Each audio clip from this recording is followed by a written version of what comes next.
mzee wangu mwanzo kabisa, kwa historia ambayo nilikuwa nimeisikia, alikuwa anafanya kazi garage before kukutana na mamangu. So mamangu mimi katokea Mtwara. Mzee wangu katokea Morogoro. Kwa alienda kule, babangu alianza ni mtu wa kawaida. Yaani alienda Mtwara kutafuta maisha, kwa anafanya kazi kwenye garage. Hiyo garage alikuwa anafanya ndo akakutana na mamangu kwenye mizunguko yao fundi garage. Mamangu ni mtoto tu, anasoma na kwao, kwa anakutana. Wakaanza mahusiano. Mamangu alikuwa anasoma shule vizuri.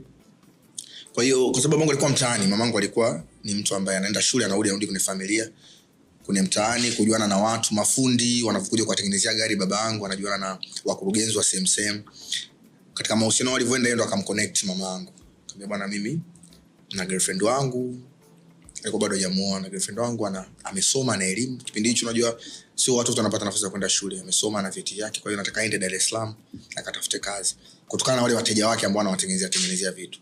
Kwa hiyo akapata connection, mama akaja Dar, akafanya interview, akapata kazi bandari.